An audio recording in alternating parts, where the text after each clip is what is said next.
Please do subscribe to Prajabheri News Channel.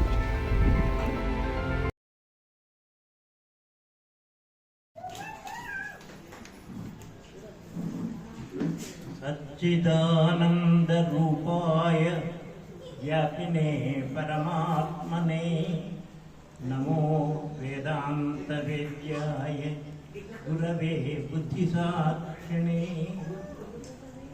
नमोस्तु ते व्यास विशालबुद्धे लालविन्दायत पत्रनेत्र येन त्वया भारततैलपूर्णः प्रज्वालितो ज्ञानमयप्रदीपः वन्दे कवीन्द्रपत्रेन्दु लास्यमन्दिरनर्तकीम् देवीं सूक्तिपरिस्पन्द सुन्दराभिनयोज्वलाम् विघ्नेश्वरं विघ्नचान्त्यै वाणीं वाचप्रवृत्तये गुरून् गूढार्थभानाय प्रणमामि पुनः पुनः. సభా సరస్వతికి నమస్కారం. నా ఉపన్యాసం గురించి, బోధనా విధానాన్ని గురించి మా చిరంజీవులు అశోక్ శర్మ, మహేష్ బాబు చాలా విశేషంగా చెప్పినారు.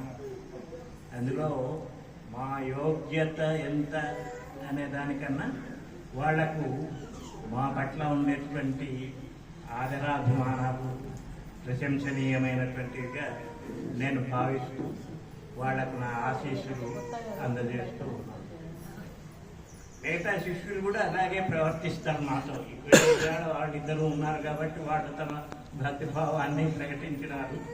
మా మిగతా శిష్యులందరూ కూడా మాతో అదే విధంగా మా సంతానం మాదిరిగానే వాళ్ళు ఎంతో గౌరవాదరాలతో మాతో ప్రవర్తించడం జరుగుతూ ఉంటుంది.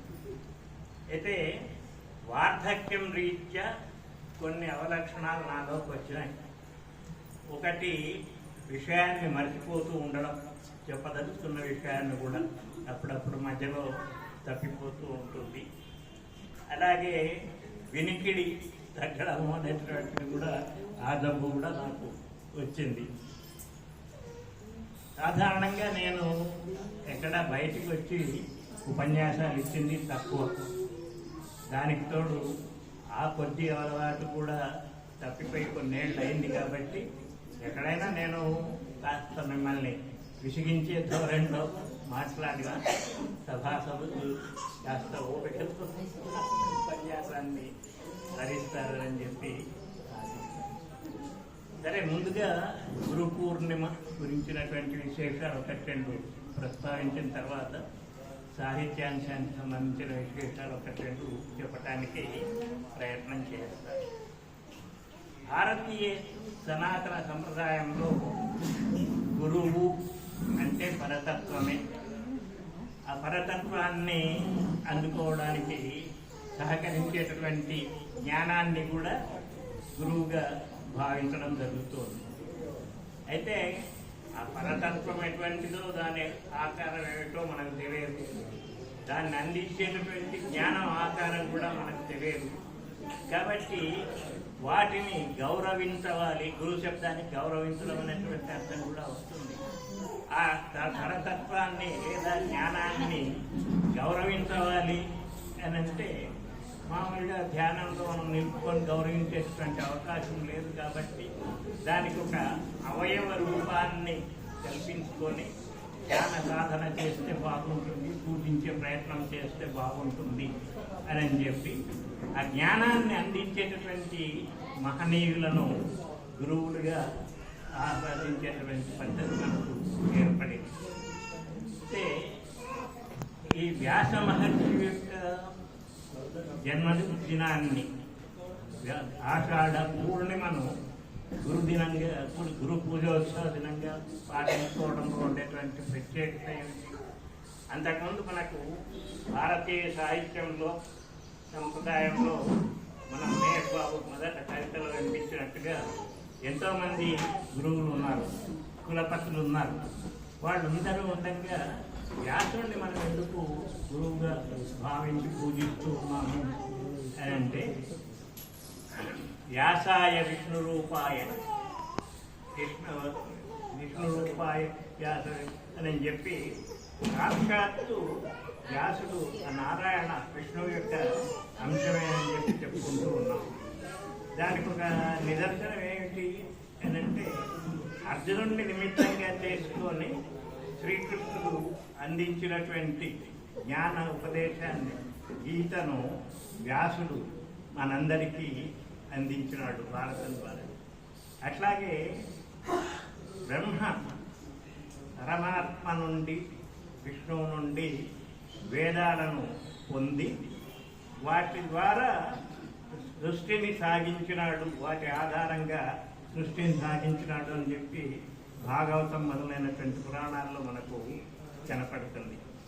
అదేవిధంగా ఏకరూపంగా ఉండేటువంటి వేదాన్ని వ్యాసుడు విభజించి సామాన్యులకు అందుబాటులో ఉండేటట్టుగా చేసుకొని, వాటిని ఆధారంగా చేసుకొని వాటిల్లో ఉండేటువంటి విశేషాలను వ్యక్తం చేస్తూ అపారమైనటువంటి వాంగ్మయాన్ని, భారతం మొదలైనటువంటి భారత ఇతిహాసాన్ని, భాగవతాది అష్టాదశ పురాణాలను, ఉపపురాణాలను, ఈ విధంగా వాంగ్మయ ప్రపంచాన్ని అంతటినీ ఆయన సృష్టించడం జరిగింది.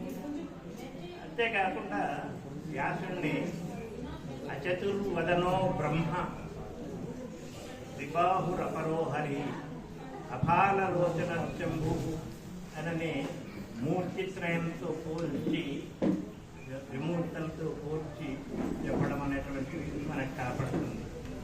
ఈ విస్తారమైనటువంటి వాంగ్మయ ప్రపంచాన్ని సృష్టించడం ద్వారా ఆయన వేదవ్యాసుల వారు చతుర్వదనుడుగా అన్నటువంటి బ్రహ్మ, ఏకముఖం కలిగినటువంటి బ్రహ్మ అయినాడు. ఆ బ్రహ్మ ఈ సమస్త చరాచర జగత్తును సృష్టిస్తే దాని స్వరూప స్వభావాలన్నింటినీ స్పష్టం చేసేటటువంటి, ఆ జగత్తులో ఉండేటువంటి విశేషాలన్నింటినీ స్పష్టం చేసేటటువంటి వాంగ్మయ ప్రపంచాన్ని సృష్టించడం ద్వారా ఈయన వేదవ్యాసుల వారు బ్రహ్మ అయినారు. సరే, దాంతోపాటు ఆ వేదాంతమే పరమాత్మ తత్వాన్ని సుస్థిరం చేసేటువంటి బ్రహ్మసూత్రాలను అందివ్వడం ద్వారా ఆయన విబాహు అయినటువంటి హరి అయినాడు. చతుర్బాహులు కానటువంటి, 4 బాహులు లేనటువంటి, 2 బాహువులే కలిగినటువంటి హరి అయినాడు. సరే, శంభు శబ్దానికి అర్థము సుఖాన్ని అందించేటటువంటి వాడు అని. ఏ విధంగా అయితే ఈ లోకం సుఖాన్ని అందుకోగలుగుతుందో అటువంటి మార్గాలన్నింటినీ తన వాంగ్మయంలో చూపించి ఆదర్శాలన్నీ తెలపడం ద్వారా ఆ వ్యాసుడు మనకు శంభు సుఖాన్ని ప్రసాదించేటువంటి వాడు అయినాడు. ఆ విధంగా వేదవ్యాసుడు అచతుర్వదనుడైనటువంటి బ్రహ్మ, 4 ముఖాలు లేనటువంటి బ్రహ్మ, 2 బాహువులే కలిగినటువంటి, 2 భుజాలే కలిగినటువంటి విష్ణువు, శివసుఖాన్ని కాలలోచనం లేనటువంటి, లలాటంలో కన్ను లేనటువంటి శంభువు కావడం అనేటువంటిది మనకు కనపడుతుంది. సరే, అయితే దాంట్లోనూ ఈ గురు శబ్దము విశాలమైనటువంటి అర్థాన్ని పొందింది. కేవలం పరమార్థతత్వాన్ని బోధించేటటువంటి జ్ఞానులే కాకుండా లౌకిక జీవనంలో సరైనటువంటి మార్గంలో నడిపించేటటువంటి గొప్పవాళ్ళని కూడా గురువులుగా ఆదరించేటటువంటి పద్ధతి ఏర్పడింది. భాషలో పదాలు అర్థాన్ని మార్చుకుంటూ ఉంటాయి. కొన్ని పదాలు ఒక్కోసారి విస్తృతమైనటువంటి అర్థాన్ని పొందుతూ ఉంటాయి, కొన్ని అర్థాలు కుంచుకుపోతుంటాయి, కొన్ని అర్థాలే మారిపోతుంటాయి. ఆ విధంగా ఈ గురు శబ్దానికి అర్థము విస్తృతమై సాధారణ జీవనంలో సరైనటువంటి మార్గాన్ని చూపించేటటువంటి వాళ్ళు, లౌకిక విద్యను తెలిసేటటువంటి వాళ్ళు కూడా గురువులుగా ఆరాధింపబడడం అనేది జరుగుతూ ఉంది. మేము ఈరోజు ఆరాధింపబడడానికి అదే కారణం. మాకేం పరమాత్మ తత్వాన్ని గురించినటువంటి జ్ఞానం లేదు, మేము అది ముద్రించగలిగాము. సరే, ఈ విషయాన్ని ఇంతటితో ఆపేసి సాహిత్యోపన్యాసం కావాలి సార్, సాహిత్యాన్ని గురించినటువంటి విషయాలు ఏమన్నా చెప్పాలి అని చెప్పి మా చిరంజీవి అశోక్ అడిగినాడు. సాహిత్య కార్యక్రమంగా ఏర్పాటు చేసుకుంటాం అనుకుంటున్నాము. మామూలుగా సాహిత్యం అనగానే అని చెప్పేటువంటి ఇది లక్షణం మనకు కనపడుతుంది. అదే క్రమంగా కావ్య సముదాయాన్ని, అకావ్యాన్ని విమర్శించి చూపించేటటువంటి వ్యాసాలు మొదలైనటువంటి వాటిని, వీటన్నిటి కూడా మనము సాహిత్యంగా భావిస్తూ వస్తున్నాం. అయితే సంస్కృత అలంకారికుల్లో రాజానక కుంతకుడు అనే ఒక అలంకారికుడు వక్రోక్తి జీవితం అని చెప్పి ఒక అలంకార గ్రంథాన్ని రాసినారు. అందులో ఆయన సాహిత్యము అనే దానికి ఒక కొత్త నిర్వచనాన్ని చెప్తారు. శబ్దార్థాలు రెండు ఒకదానితో ఒకటి కలిసి ఉండడం అనేటువంటిది సాహిత్యం.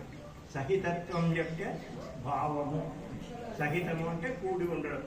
ఆ రెండు శబ్దార్థాలు రెండు చక్కగా కూడి ఉండవాలట. ఎట్లా?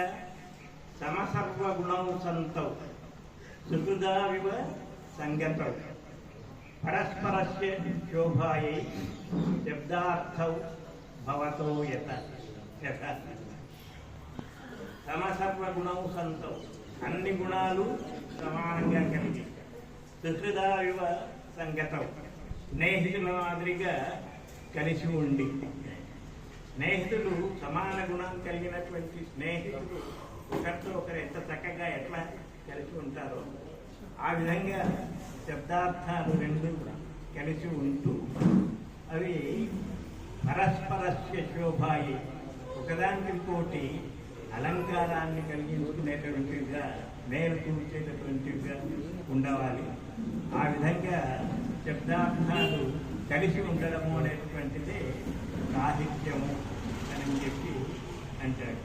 అని దానికి ఒక ఉదాహరణ ఇస్తాడు.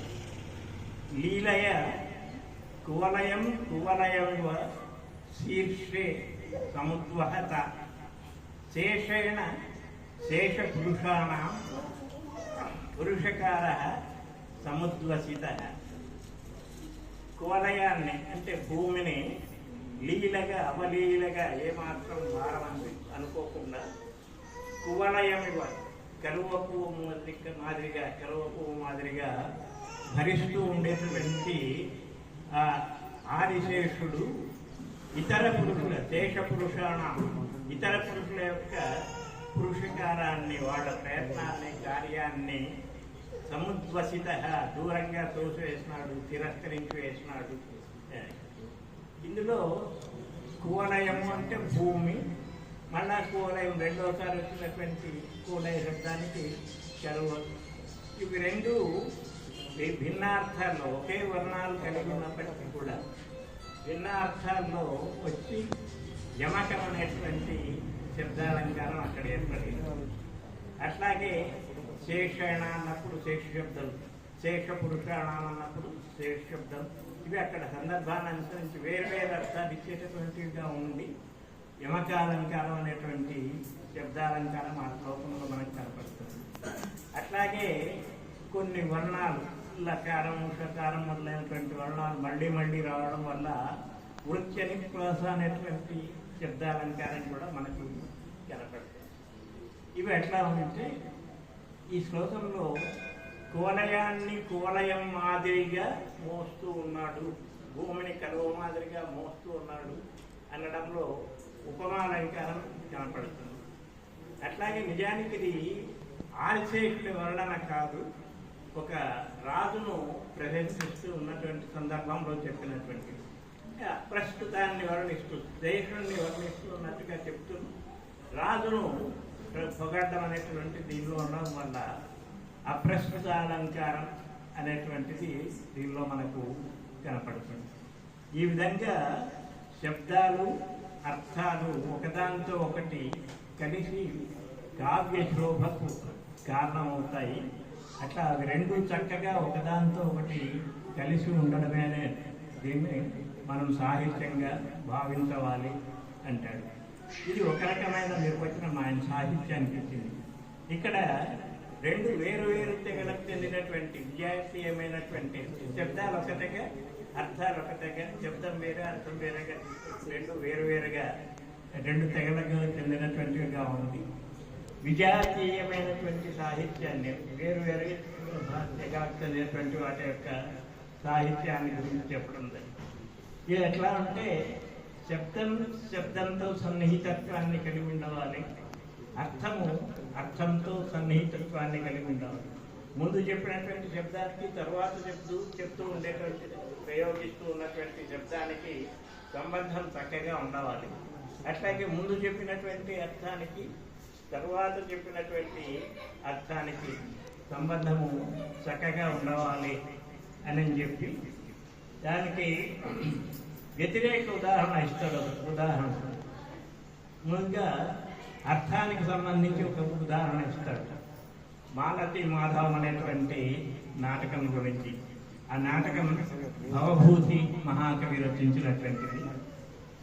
అందులో మాలతి నాయిక అయినటువంటి మాలతిని కాపాలికుడు ఒకడు చంపడానికి సిద్ధపడినప్పుడు నాయకుడు అయినటువంటి మాధవుడు ఆ కాపాలికుడితో అన్నటువంటి మాట, అసారం సంసారం పరిముషిత రత్నం త్రిభువనం నిరాలోకం లోకం మరణ చరణం బాంధవజనం అదర్పం కందర్పం జననయన నిర్మాణమఫలం జగజ్జీర్ణారణ్యం కథమివ విధాతు వ్యవచిత. ఆ మాలతిని మేము సంహరించడం వల్ల ఏమవుతుంది అని అంటే అసారం సంసారం. సంసారం అంటే ప్రపంచము సారవిహీనమైనటువంటిది అవుతుంది. సారవంతమైనటువంటి వస్తువు అనేది ఇది ప్రపంచంలో లేకుండా పోతుంది. తర్వాత పరిముషిత రత్నం త్రిభువనం, ముల్లోకాల్లో శ్రేష్టమైనటువంటి వస్తువు అనేటటువంటిదే లేకుండా పోతుంది. నిరాలోకం లోకం, చూడదగినటువంటి వస్తువు, చూడవాలి అనేటటువంటి ఆకాంక్ష కోరిక పుట్టించేటటువంటి వస్తువు లోకంలో లేకుండా పోతుంది. మరణ శరణం బాంధవజనం, బంధువులు మరణించాల్సినటువంటి పరిస్థితి ఏర్పడుతుంది. అదర్పం కందర్పం, మన్మథుడు దర్పహీనుడవుతాడు. ఆమె ఉంటే ఆమె సౌందర్యాన్ని ఆధారంగా చేసుకొని ముల్లోకాల్ని జయించవచ్చు అన్నటువంటి అహంకారంతో మన్మథుడు ఉన్నాడు. ఆమె కనుక లేకపోతే మన్మథుని ఆ గర్వం నశించిపోతుంది. దర్పం కందర్పం జననయన నిర్మాణం అఫలం, జనాల యొక్క కళ్ళు నందుకు ప్రయోజనం లేకుండా పోతుంది. చూడదగిన వస్తువు అంటూ ఏది లేకపోవడం వల్ల ఈ కళ్ళు నిష్ఫలమైనటువంటివి అయిపోతాయి. అట్లాగే జీర్ణారణ్యం, ప్రపంచమే శ్మశానంతో సమానమైనటువంటిది అవుతుంది అని చెప్పి చెప్తూ వస్తారు. ఇక్కడ ఒక్క సమాసం తప్పిస్తే, ఒక్క విశేషణం తప్పిస్తే మిగతావన్నీ కూడా ఆమె సౌందర్యాన్ని తెలిపేవిగా, అత్యుత్తమమైనటువంటి ఆమె సౌందర్యాన్ని వర్ణించేటటువంటివిగా కనపడతాయి. కానీ వాటికి భిన్నంగా మరణ శరణం బాంధవజనం అని వాడినాడు. అంటే బంధుజనులు ఆమె లేకపోతే మరణిస్తారు అని అర్థం. అది కేవలం వాళ్ళకి ఆమె పట్ల ఉన్నటువంటి ప్రీతిని, ప్రేమను సూచిస్తుందే తప్ప ఆమె సౌందర్యాన్ని వ్యక్తం చేయడానికి ఉపయోగపడేటువంటిది కాదు. మిగతావన్నీ ఆమె సౌందర్యాన్ని తెలిపేటటువంటివిగా ఉన్నాయి. ఇదొక్కటి మాత్రము దానికి భిన్నమైనటువంటిదిగా ఉంది. కాబట్టి మిగతా అర్థాలకు ఈ అర్థానికి సంబంధం లేకుండా ఉంది. ఈ విధమైనటువంటి సంబంధం లేకపోవడం అనేటువంటిది కావ్య శోభకు లోపాన్ని కలిగిస్తుంది అని చెప్పి ఇక్కడ విమర్శిస్తాడు. అంటే వాళ్ళు ఎంత లోతుగా పరిశీలన చేస్తూ వచ్చినారు, మనం పదాలను ఎట్లా ప్రయోగించుకోవాలి, ఇవన్నీ కూడా మనం జాగ్రత్త పడడానికి ఇది ఉపయోగపడుతుంది. అదే కాదు కాబట్టి ఇది అర్థానికి అర్థంతో సంబంధం ఉండడము అనేది. అట్లాగే శబ్దానికి శబ్దంతో సహభావం ఉండవాలి అని చెప్పి ఇంకొక శ్లోకాన్ని ఉదాహరణగా చూస్తాడు. చారుత వపురభూషయదాసాం తాం నవయౌవన యోగ తం పునర్హ మకరకేతన లక్ష్మీ తాం మదోదయిత సంగమ. ఆ స్త్రీలను చారుత్వం, సౌందర్యము అనేటువంటిది అలంకరించింది. తర్వాత నవయౌవనము అనేటువంటి ఆ యౌవనం యొక్క కూడిక ఆ సౌందర్యాన్ని అలంకరించింది. ఒకదాన్ని ఇంకోటి అలంకరించినాయని చెప్పుకుంటూ వస్తున్నాడు. ఆ విధంగా ఏర్పడినటువంటి నవయౌవనాన్ని మన్మథ లక్ష్మి అలంకరించింది అని చెప్పి, దాని తర్వాత ప్రియ సమాగమము అనేటువంటిది సంతోషాన్ని అలంకరించింది అని చివరి వాక్యంలో అన్నాడు. మిగతావన్నీ కూడా ఆమె సౌందర్యాన్ని అలంకరిస్తూ వస్తున్నాయి అని చెప్తూ వచ్చినప్పుడు, చివరికి చెప్పినప్పుడు కూడా ఆ విధమైనటువంటి భావన వచ్చేటువంటి ప్రియ సమాగమము ఆమెను అలంకరించింది అని చెప్పడానికి బదులుగా ప్రియ సమాగమము సంతోషాన్ని అలంకరించింది అని చెప్పడం వల్ల అక్కడ అంతవరకు వచ్చినటువంటి దీపకాలంకారం చెడిపోయింది, శబ్ద మైత్రి కూడా చెడిపోయింది. ఆ విధంగా కాకుండా శబ్దాలు ఒకదాంతో ఒకటి మైత్రి కలిగి ఉండవాలి అని చెప్తాడు. చెప్పి ఇంకా శబ్దం అంటే ఏమిటి, అసలు అర్థం అంటే ఏమిటి అని కొంత చర్చ చేస్తాడు. శబ్దం అంటే అన్ని లోకంలో వాడే శబ్దాలు అన్ని శబ్దాలే, వాటికి చెప్పేటువంటి అర్థాలన్నీ అర్థాలే. కప్ప అంటే కప్ప, మండూకం లేదా మండూకం అంటే కప్ప, కప్పి అంటే కోతి అని ఇట్లా అర్థాలు చెప్తాము. సరే, అది అట్లా చెప్తే అది శబ్దము అర్థం అవుతుందా, కావ్యంలో శబ్దార్థాలు అవుతాయా అని చెప్పి చర్చిస్తూ, అది కాదు, ఎన్ని శబ్దాలు ఉన్నప్పటికీ కవి తాను చెప్పదలుచుకున్నటువంటి అర్థాన్ని చెప్పడానికి తగినటువంటి శబ్దం ఒకటి ప్రత్యేకంగా ఉంటుంది. వివక్షితార్థం చెప్పేటువంటి శబ్దం ఒకటి ప్రత్యేకంగా ఉంటుంది. ఉదాహరణకి శివుణ్ణి చెప్పడానికి కొన్ని వేల పదాలు ఉంటాయి, కానీ ఎక్కడ పడితే అక్కడ ఏ పదాన్ని అంటే ఆ పదాన్ని వాడుతుంది. సరైనటువంటి అర్థాన్ని కవి సూచించినట్టు కాదు. మీకు పరమేశ్వరుడు సుఖాన్ని కలిగించుగాక అని చెప్పదలుచుకున్నప్పుడు కపాలి అనే శబ్దాన్ని ప్రయోగించి చెప్తే అంత సముచితంగా అనిపిస్తుంది. అదే శంభుడు లేదా శివుడు మీకు సుఖాన్ని కలిగించుగాక అంటే ఆ శబ్దాలకు ఉన్నటువంటి విత్పత్తిని, శం అంటే సుఖాన్ని కలిగించేటువంటి వాడు శంభుడు, ఆయన మీకు సుఖాన్ని ఇసుగాక అని ఆ శంభు శబ్దాన్ని అక్కడ వాడినట్టయితే అప్పుడు అది సముచితమైనటువంటిది వస్తుంది. ఆ విధంగా సందర్భానికి తగినటువంటి పదం ఏదైతే ఉందో అది మాత్రమే కావ్యంలో శబ్దం అనిపించుకుంటుంది తప్ప అన్ని పదాలు శబ్దాలు అనిపించుకునేటువంటి అర్హత వారికి అక్కడ ఉండదు. అట్లాగే అర్థం కూడా సహృదయులకు ఆనందాన్ని కలిగించేటటువంటిదిగా ఉండవాలి అని చెప్పి చెప్తారు. ఈ శబ్దం విషయంలోనే మన వాళ్ళు ఎంత తీవ్రమైనటువంటి చర్చ చేస్తున్నారు, ఎంత జాగ్రత్తగా ఆలోచన చేస్తున్నారు అనే దాన్ని ఇంకొక మహాకవుల దీనిలో కూడా దాని గురించి తప్పొప్పులు పట్టినటువంటి సందర్భాలు మనకు కనపడతాయి. కాళిదాసును మహాకవి అని చెప్పడం ఎవరము దాని గురించి ప్రత్యేకంగా ఇప్పుడు చెప్పుకోవాల్సినటువంటి అవసరం లేదు.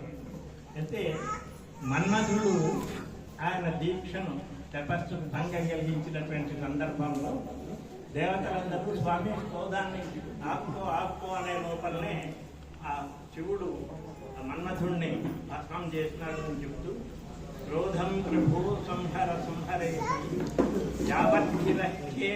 యతాం చరంతి తావత్సవన్నిర్భవనేత్ర జన్మ భస్మావశేషం మదనం చకార అని ఒక శ్లోకాన్ని కాళిదాసు ఇక్కడ రాయటం జరిగింది. ఆకాశంలో సంచరిస్తూ ఉన్నటువంటి ఈ దేవతలంతా ఆ మన్మధుడు అక్కడికి వచ్చినాడు, శివుడు తపస్సు చేస్తూ ఉన్నటువంటి చోటికి అంతా తగినటువంటి ఏర్పాటు చేసుకున్నాడు. ఇంకా ఆయన దొంగ తీసుకునేటువంటి ప్రయత్నం చేస్తున్నాడు. శివుణ్ణి పార్వతి పట్ల అనురాగం కలిగేటట్టు చేయడానికి ప్రయత్నిస్తున్నాడు. ఏం జరుగుతుందో అని చెప్పి దేవతలంతా చూస్తూ ఉన్నారు ఆకాశంలో. ఇంతలో ఒక్కసారిగా ఆయనకు అర్థమైపోయింది, తనకు దీక్షకు భంగం కలిగించినటువంటి వాడు మన్మధుడు అని. కోపంతో మన్మధుడిని సంహరించడానికి, భస్మం చేయడానికి కన్ను తెరుస్తూ ఉన్నారు.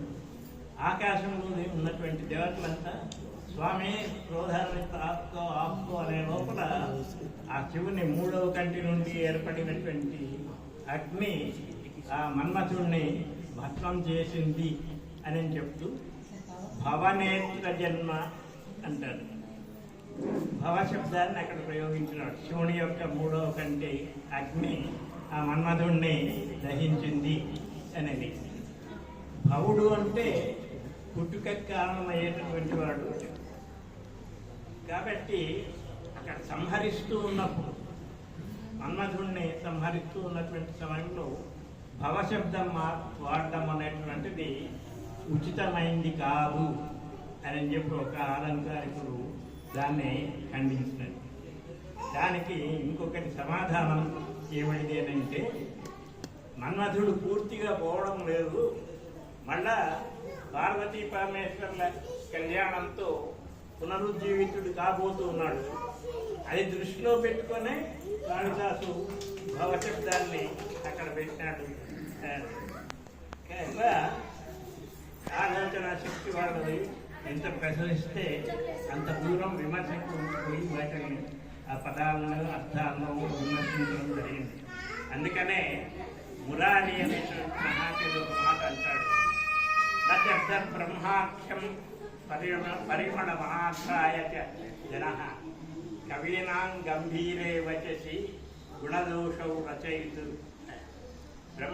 బ్రహ్మాఖ్యం అనేటువంటి శబ్ద బ్రహ్మం అనేటువంటి దాని నుండి ఉద్భవిస్తూ ఉన్నటువంటి ఆ పరిమళాన్ని ఆస్వాదించకుండా, అది చెప్పేటువంటి అర్థ పరిమళాన్ని ఆస్వాదించకుండా మహాకవుల రచనలో ఇది మంచి ఇది చెడ్డ అని చెప్పి వీళ్ళు విమర్శించేటటువంటి ప్రయత్నం చేయవద్దు.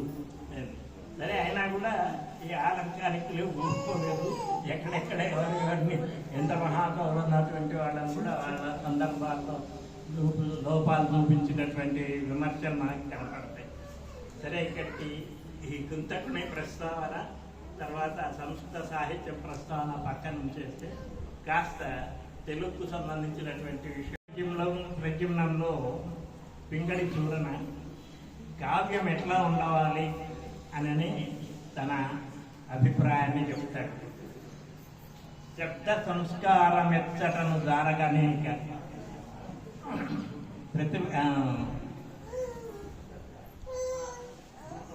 శబ్ద అర్థ సంపదల కొరయ తలపెల్ల అక్లిష్టతను ప్రదీపితముగా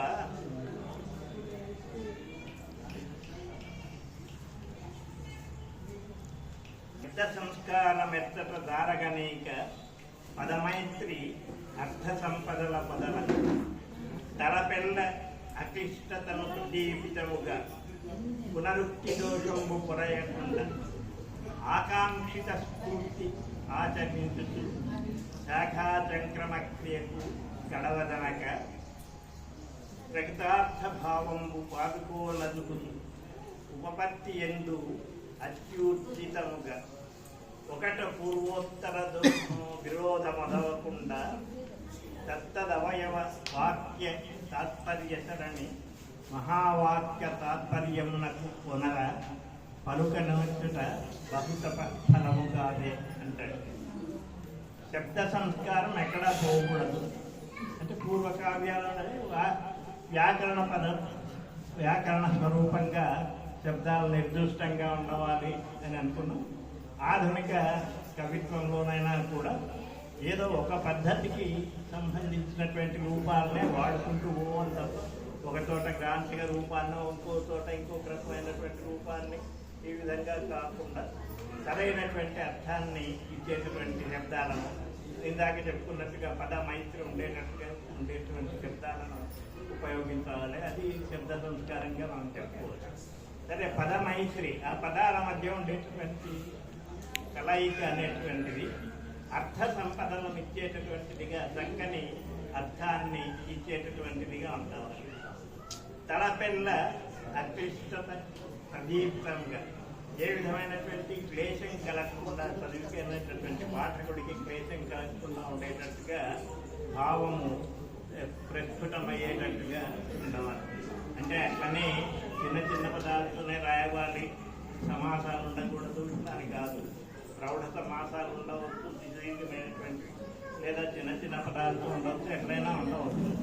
కాకపోతే అన్వయించుకోవడానికి, భావాన్ని తెలుసుకోవడానికి ఇబ్బంది లేకుండా ఉండేటువంటి పద్ధతిలో ఉండవాలి. ఎంత సుదీర్ఘమైన సమాసం వాడినా దానికి అన్వయం కుదిరేటట్టుగా సమాసం ఉండవాలి. జటిలమైనది కావచ్చు, కానీ అర్థాన్ని మనం డిక్షనరీ పెట్టుకోవడం ఇంకో రకంగా చూసిన అర్థం ఒకదానితో కలిసేటటువంటిదిగా ఉంది, భావం మనకు తెలిసేటటువంటిదిగా ఉండవాలి. అట్లా తలపెల్ల అక్లిష్టత ప్రదీపితం కదా, పునరుక్తి దోషంబు కొంత పోక, చెప్పిందే మళ్ళీ మళ్ళీ చెప్పడం అనేటువంటిది లేకుండా ఆకాంక్షిత స్ఫూర్తి ఆచరించి ఏది చెప్పవాలనో దాన్ని ఏం చెప్పాలనుకుంటున్నాడో దానికి తగిన విధంగా రచన వచ్చేటట్టుగా చూసుకోవాలి. శాఖా చంక్రవక్తేకుదనకి, ఒకదానిలో నుంచి ఒకదానికి గంతులు వేయకూడదు. పోతే కదా ఒక చెట్టు కొమ్మ మీదకి ఇంకో చెట్టు మీదకి ఇంకో కొమ్మ మీదకి దూసినట్టుగా ఒక విషయం చెప్తూ ఉంటే హఠాత్తుగా దాన్ని వదిలేసి మధ్యలో ఇంకో విషయంలోకి పోవడం అట్లాంటిది లేకుండా ఉండాలి. ప్రకృతార్థ భావం, ఇప్పుడు చెప్తూ ఉన్నటువంటి భావంతో పాటు అది తరువాతి భావంతో అతికేటట్టుగా, తర్వాత చెప్పబోయేటటువంటి విషయం కలిసి ఉండేటట్టుగా ఉపపత్తి ఎందు అత్యుచితముగా వాటికి తగినటువంటి ఆధారాలు కలిగి ఉండేటట్టుగా చెప్తూ ఉంటుంది. మొదట చెప్పినటువంటి విషయానికి తర్వాత చెప్తున్నటువంటి దానికి ఎచ్చట పూర్వోత్తర విరోధం, పూర్వం మొదట్లో చెప్పింది, ఉత్తరము తర్వాత చెప్పినటువంటి ఆ రెండు విషయాలకు విరోధం కలగకుండా ఉండవాలి, ఒకదానితో ఒకటి సంబంధించేటట్టుగా ఉండవాలి అని చెప్పి ఇట్లా ఈ విధంగా ఆయా సందర్భాల్లో చెప్పినటువంటి విషయానికి తత్తదవయవ వాక్య తాత్పర్యం, ఆయా సందర్భాల్లో చెప్పినటువంటి విషయం ఏదైతే ఉందో దానికి మహావాక్య తాత్పర్యం అంటే కావ్యంలో చెప్పదలుచుకున్న పరమార్థం ఏదైతే ఉందో దానికి అనుగుణంగా సరిపోయేటట్టు చెప్పడము అనేది బహు తపస్థలము కాదే, ఎంతో తపస్సు చేస్తే కానీ వచ్చేటటువంటివి కాదు అంటే. సరే, ఇవి కొన్ని మహాకావ్యానికి సంబంధించినవైనా కూడా మనం చిన్న వచన కవిత రాసినా, ఇంకోటి రాసినా, ఏది రాసినా, 10 లైన్ల కవిత రాసినా, 20 లైన్ల కవిత రాసినా, ఏది చేసినా కూడా దాంట్లో వీటిని పదాలను చక్కగా వాడటము అనేటువంటిది ముందు చెప్పినటువంటి భావానికి తర్వాత చెప్తూ ఉన్నటువంటి భావానికి సరిపోతే ఉండేటట్టు మొదట ఒకటిగా చెప్పి తర్వాత ఇంకొకటి చెప్పకపోవడము, ఇట్లా వాటిని అన్నిటి కూడా మనం అన్వయించుకొని చెప్పుకోవచ్చు. ఇది సూరన చెప్పినటువంటి కావ్యలకు. ఇది మనుచరిత్ర కావ్యంలో ఎట్లా ప్రతిఫలిస్తుంది అనేది ఆ మొట్టమొదట వర్ణనకు సంబంధించినటువంటి పద్యాన్ని తీసుకొని దాన్ని కొంత సమన్వయించి చెప్పేటటువంటి ప్రయత్నం చేస్తాను నేను. ఆపురి వాయకుండు మకరాంక శశాంక మనోజ్ఞమూర్తి భాషాపరశేషభోగి వివిధాధ్వర నిర్మల ధర్మకర్మ దీక్షాపరతంత్రుడు అంబురుహ గర్భాభరణం అనారతాధ్యాపన తత్పరుడు ప్రవరాఖ్యుడలేఖ్యతను విలాసుడై. ఇది ప్రవరుని వర్ణన. తర్వాత కావ్యంలో ఆయా సందర్భాల్లో చెప్తూ వచ్చినటువంటి విశేషాలకు మొత్తం కావ్య విషయానికి ఇందులో చెప్పినటువంటి ఆ ప్రవరుని వర్ణనకు సంబంధించినటువంటి విశేషణాలు ఏ విధంగా సరిపోతాయి అనే దాన్ని పరిశీలించేటటువంటి ప్రయత్నం చేద్దాం. మొదట చెప్పినటువంటిది ఎత్తుకోగానే చెప్పినటువంటి విశేషము మకర శశాంక మనోజ్ఞము, మన్మధునిలాగా చంద్రుడిలాగా మనోహరమైనటువంటి రూపాన్ని కలిగినటువంటి వాడు. ఇది వరుదిని ప్రవరుని వృత్తాంతం మొత్తాన్ని సూచించేటటువంటి మొట్టమొదటి ఎత్తుగడనే ఆ విషయాన్ని ఎత్తున్నాడు. మన చరిత్ర కావ్యంలో ప్రధానమైనటువంటి ఘట్టం. తర్వాత స్వారోత్కృష్ణి జన్మకు దారి తీసేటువంటి ఘట్టము ఈ వరుదిని ప్రవరుల సమాగమం. అదేలా మొట్టమొదటినే ప్రారంభం చేయడమే మకర శశాంక మనోజ్ఞమూర్తి అని. ఆ కారణంగానే వరుదిని దీన్ని చూడగానే ఎక్కడి వాడు యక్ష జయంత వసంత కంతులను మించెడువాడు, యక్ష తనయందు జయంత వసంత కంతులను మించెడువాడు అని చెప్పి ఆ ప్రవరం నిర్మించి లాలస పొందడం, దేవతామూర్తులను కూడా మించేటటువంటి వాడు సౌందర్యం అని చెప్పడం, భావించడం, ఆ ప్రవరుని పట్ల అనురాగం పెంచుకోవడం అనేటువంటి దాంతో ఇది పోయి అనుసంధానం. అయితే ఆ ప్రవరునికి ఏమన్నా లాలసం ఉందా? అంతటి అందం కలిగి తాను ఇతరులను ఆకర్షించుకునేటువంటి ప్రయత్నంలో ఉంటాడా అంటే అటువంటిదేమీ లేదు. వాని చక్కదనము వైరాగ్యమున చేసి భోగబాహ్యమయ్యే వారకాంతరకు ఉంటాడు. అంత చక్కదనం కలిగినటువంటి వాడు కూడా వైరాగ్యం కలిగి ఉన్న కారణంగా వారకాంతరకు ఆయన చక్కదనం దూరమైంది, భోగబాహ్యమైంది. అక్కడ అప్సరస వారకాంత వరుదినికి ఈయన రూపము అనుభవయోగ్యం కాలేదు, ప్రవరంతో ఆమెకు సమాగమం జరగడం లేదు. అవి అన్నీ అక్కడ అన్వయిస్తూ. తర్వాత భాషాపరశేష భోగి, ఆ భాష విషయంలో ఆయన అపరశేషుడు అంటే ఆదిశేషుడు, 1000 నాలుకలు కలిగినటువంటి 1000 నోడు కలిగినటువంటి ఆదిశేషుడు లాంటి వాడు అని. అవి సిద్ధునితో మాట్లాడినటువంటి మాటల్లో హిమాలయాన్ని వర్ణించినటువంటి సందర్భంలో వరుదినితో తన భావాలను వ్యక్తం చేసినటువంటి సందర్భంలో వీటన్నిటిలో కూడా ఆ ప్రవరుని వాక్పటిమ ఎటువంటిది అనేటువంటి విషయం మనకు అర్థం అవుతుంది. తర్వాత చెప్పినటువంటి విశేషణం ఏమిటి? వివిధాధ్వర నిర్మల ధర్మకర్మ దీక్ష పరతంత్రుడు, అనేక అధ్వరాలు యజ్ఞాలు చేసినటువంటి వాడు, నిత్యాగ్నిహోత్రుడు.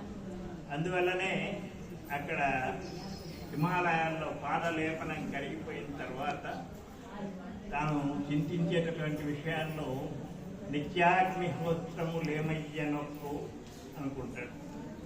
అట్లాగే వరుదినితో మాట్లాడుతున్నప్పుడు తరుణి రేపును మాపు హవ్యముల చేతం తృప్తుడవన్నీ సత్కరుణా దృష్టి నసంగెడు సౌఖ్యము గరంగన్ సత్యమే నీకు అంటే, నీవు ఏవేవో సౌఖ్యాలను ఇక్కడ ఉండేటువంటి సుఖాల గురించి చెప్తూ ఉన్నావు, కానీ రేపు మాపు నేను చేసేటువంటి అన్ని కార్యాలతో సంతృప్తులవుతూ ఉన్నటువంటి ఆ అగ్ని ఇచ్చేటటువంటి సుఖాల గురించి నీకేం తెలుస్తుంది అని చెప్పి అనగలుగుతాడు. అన్ని రకాల యజ్ఞాలు నిర్వహించిన వాడు, నిత్యాగ్నిహోత్రం కలిగినటువంటి వాడే కాబట్టి ఆయన ఆ మాట అనగలిగినాడు. అంతేకాకుండా ఆ పాదలేపం కరిగిపోయిన అగ్నిని ఆరాధించి ఆయన ప్రసన్నుడిని చేసుకొని మళ్ళా తన ఊరికి తన ఇంటికి తాను చేరగలిగినాడు. ఈ విశేషాన్నంతా వివిధాధ్వర దీక్ష కలిగినటువంటి వాడు. సరే, నిర్మల ధర్మ కర్మ దీక్ష కలిగినటువంటి వాడు. ఎట్లా? వరణాతరంగిణీ జలచికస్వర కమలగంధ కషాయం గ్రహించి ప్రత్యూష పవనాంకురము పైకొను వేళ. ప్రత్యూష పవనాంకురాలు పొద్దున్నే తెల్లవారుజామునకి వీస్తూ ఉండేటువంటి ఆ చల్లగాలులు వర్ణా నదిలో అప్పుడప్పుడే వికసిస్తూ ఉన్నటువంటి ఆ కమలాల యొక్క కషాయ గంధ అనే సువాసనను పట్టుకొని వస్తున్నప్పుడు అటువంటి సమయంలో వామన స్తుతిపరత్వంతో లేచి పరమేశ్వర హరిని స్తుతిస్తూ లేచి ఆ నదికి వెళ్ళి సంధ్యా మొదలైనటువంటి కార్యక్రమాలు నెరవేర్చుకొని సైకతస్థలి సూర్యునికి మొగ్గి అగమర్షణ స్నానం చేసి ఇవన్నీ చేసుకొని వస్తున్నాడు అంటే ఆయన ధర్మకర్మ దీక్ష ఎటువంటిది అనేది తెలుస్తుంది. అట్లాగే అప్పుడే ఎక్కడ అతిథి అభ్యాగతులు కనపడినా వాళ్ళని తీసుకొని రావడం, వాళ్ళ భోజనాధికారులు ఏర్పాటు చేయడం ఇవన్నీ కూడా చేస్తుంది.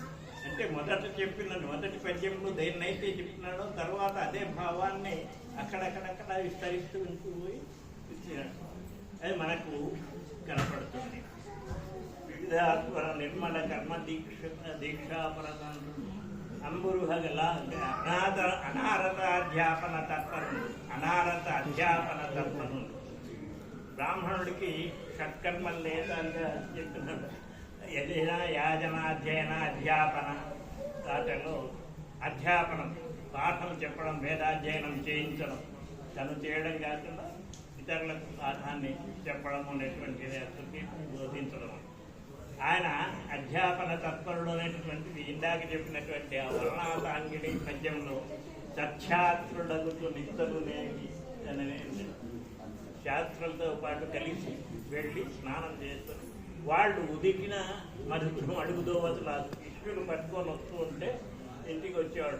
సత్శాస్త్రులు అన్నప్పుడు ఏదో ఆయనతో పాటు కలిసి ఉండే చదువుకునేటువంటి వాళ్ళని కాకుండా ఆయన శిష్యుడు, ఆయన చేత బోధింపబడేవాళ్ళు అనేటటువంటి అర్థం మనకు ఎంత వస్తుంది అంటే వాళ్ళు ఉదికినటువంటి మడుగుదోవతులు వాళ్ళు తీసుకొని వస్తున్నారు వెనకబడి. కాబట్టి అధ్యాపన తత్పరుడు అనేటువంటిది తెలుస్తుంది. అట్లాగే హిమాలయాల్లో దారి చెప్పినప్పుడు కూడా ఎడజోడు నీడుదై క్రీడించు సత్యాత్రులు ఏమయ్యిరొక్కో అని వాళ్ళ గురించి వర్ణించడమైనటువంటిది కనపడుతుంది. అంటే ఇక్కడ ఏది చెప్తున్నాడో దానికి తర్వాత మళ్ళీ కనెక్షన్గా తర్వాతి ఘట్టాల్లో స్మరిస్తూ ఆ మొత్తం దీనికి సంబంధం ఉండేటట్టుగా తెలుసుకుంటూ ఉంటాడు. ఈ విధంగా చెప్తూ వచ్చి ఇక్కడ మొదట్లో బాహ్య రూపాన్ని చెప్పి అక్కడి నుంచి క్రమక్రమంగా అంతఃకరణాన్ని తర్వాత అంత సౌందర్యాన్ని తెలిపేటువంటి విశేషాలు చెప్పుకుంటూ వచ్చి చిట్ట చివరికి అలేఖ్య తను విలాసుడై అంటాడు. అలేఖ్యములు, అలేఖ్య అంటే రావడానికి సాధ్యం కానటువంటి అని సామాన్యంగా స్మరించేటువంటి అర్థం. చిత్తరువుల్లో చిత్రించడానికి వీలు లేనటువంటి. సరే మకర శశాంక మనోజ్ఞమూర్తి అన్న ఆ మన్మధుడు ఎట్లా ఉంటాడో శశాంకుడి పై మనకు కనపడి రూపం కాకుండా వేరే రూపం ఎట్టుంది ఏమో తెలియదు. కాబట్టి అలేఖ్యుడు అనుకే వచ్చు. కానీ ఇక్కడ అలేఖ్యములు అంటే వేదాలు అనే ఒక అర్థం. వేదస్వరూపుడు అంటే వేదాలే ఆయన స్వరూపమైనాయి, ఆ ప్రవరుని స్వరూపమైనాయి అని చెప్పి అటువంటి వేద స్వరూపుడు కాబట్టే ఆయన వరుదంతో నీవు చెప్పేటువంటి సుఖాలన్నీ కూడా తుచ్చమైనటువంటి సుఖాలు, చెప్పకు మిక్కి తుచ్చము మీసాలపై తేనియల్ అని చెప్పి తిరస్కరించి ఆ అలేఖ్య స్వరూపం ఏదైతే ఉందో ఆ వరుధిని ప్రవరుడి పట్ల పెంచుకున్నటువంటి భావం కేవలం రాజు కాదు, మామూలు అనురాగం కాదు. గంధర్వునితో మోసపడినానని తెలిసిన తర్వాత గంధర్వుని దూరంగా వచ్చింది. ఆ విధంగా ఆమెకు అలేఖ్య స్వరూపుడైనటువంటి ఆ ప్రవరుని మీద ఏర్పడినటువంటి అనురాగమే ఆ తర్వాతి కాలంలో స్వారోచితుడు అనేటువంటి మనువు యొక్క సంభవానికి కారణమైంది. ఇట్లా అక్కడక్కడక్కడ చెప్తూ వచ్చినటువంటి ఈ విశేషాలన్నీ కూడా ఆయా సందర్భాల్లో చెప్పినటువంటి తత్తదవయవ వాక్య తాత్పర్యం, ఆయా సందర్భాల్లో చెప్పినటువంటి విశేషాలన్నీ ఒకదాంతో ఒకటి పొసలుతూ ఉండి మహావాక్యంతో కూడినటువంటివిగా మహావాక్యం యొక్క పరమాత్మ ఏదైతే ఉందో దాన్ని బోధించేటటువంటివిగా ఉన్నాయి. ఈ విధంగా మనం పరిశీలిస్తూ పోతే మన చరిత్రలో ఏ విధంగా సూరన చెప్పినటువంటి కావ్య లక్షణం అర్థం ఉంది అనేటువంటి మనకు అర్థమవుతుంది. ఏ కావ్యాన్నైనా మహాకవి రచించినటువంటి కావ్యాన్ని మనం జాగ్రత్తగా పరిశీలించగలిగితే ఇటువంటి సమన్వయాన్ని మనము అందుకునేటువంటి అవకాశం ఉంటుంది. కావ్యాన్ని ఏ విధంగా పరిశీలించాలి అనే దానికి సూరను చెప్పినటువంటి ఒక మార్గం. అట్లాగే రచన చేసేటప్పుడు కూడా ఏ విధంగా ఉండవాలి అనేటువంటి మనం గణం పూర్తి అవుతూ ఉంది కదా అని ఏదో పదాన్ని వాడటం కానీ లేదా ఏదో ఒక భావాన్ని చెప్తే సరిపోతుంది, పద్యం పూర్తి అయిపోతుంది, మొదట ఒక పద్యం చెప్పినాం తర్వాత ఇంకో పద్యం చెప్పేసేస్తే అయిపోతుంది అని మొదటి పద్యానికి తర్వాత చెప్తున్నటువంటి పద్యానికి పొంతం లేకుండా భావం సరిపోకుండా చెప్పడం కానీ కాకుండా అట్లాగే వచన కవితలైనా ఇంకొకటైనా కూడా ముందు చెప్తున్నటువంటి భావానికి తర్వాత చెప్తూ ఉన్నటువంటి భావానికి సరిపోతూ ఉందా అనేటటువంటి లేదా అనేటువంటి విషయాన్ని మనము పరిశీలించుకుంటూ రచన చేస్తే అది నలుగురి మెప్పు పొందేటువంటి అవకాశం ఉంటుంది. ఈ కొద్ది మాటలతో నా ఉపన్యాసాన్ని నేను ముగిస్తూ ఉన్నాను. నాకు ఈ అవకాశం ఇచ్చినటువంటి మీ అందరికీ హృదయపూర్వక కృతజ్ఞతలు. చిరంజీవుల మరొకసారి ఆశీస్సులు అందజేస్తాను. కొన్నేళ్ల తర్వాత నేను మళ్ళా అది ధన్యవాదాలు.